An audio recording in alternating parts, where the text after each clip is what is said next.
அது ஓடுகிறது. எதிர்பார்க்கல எந்த உயிரினமும். அதுல ஒரு தேள் அடிச்சுக்கிட்டு வருது ஆத்துல. பாறையில பட்டு தெரிச்சு அப்படி நிக்குது, உயிர் போகல.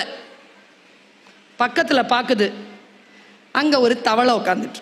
தேள் சொல்லுது, மிஸ்டர் தவளை, என்னை இந்த ஆத்த மட்டும் கடந்து விட்டுரு, இந்த தண்ணி போக்கு எனக்கு ரொம்ப கஷ்டமா இருக்கு. போ, நீ தேளு, நீ கொட்டிட்டனா நான் மாட்டேன். தேள் பாருங்க எப்படி கன்வின்ஸ் பண்ணுச்சு தவளைய.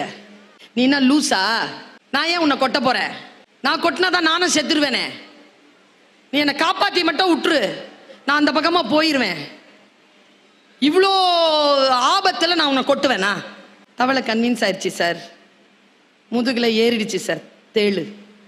இப்போ ஆத்த கடந்து போயிட்டு இருக்கிறோம், தண்ணி தழும்புது, அப்போ தேளு கொடுக்கு எடுக்குது. இப்போ தவளைக்கு பயம்.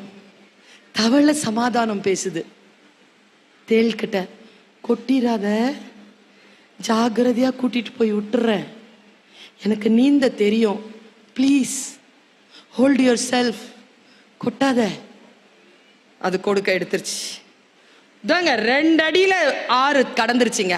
2 அடிக்குள்ள கொட்டிருச்சுங்க தலையில டொங்குன்னு. இப்போ தேள் முழுகுது, தவளையும் முழுகுது. நாம இல்லைன்னா தவளை.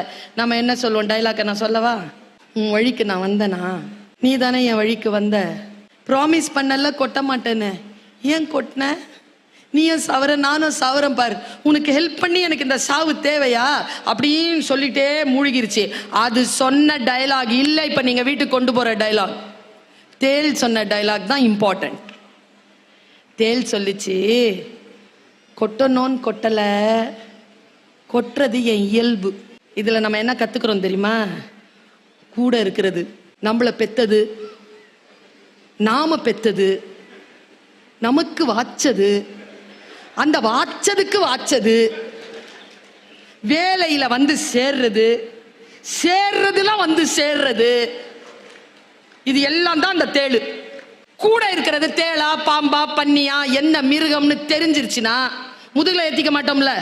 இவ்வளவுதான் நான் கத்துக்கிட்ட பாடம். நீ எங்க இருக்கிறியோ இரு, கூட நடக்கிறியா நடு.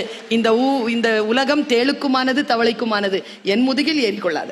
இந்த தெளிவு இருக்கின்ற பொழுது வாழ்க்கையில் சில கவலைகள் தீரும்.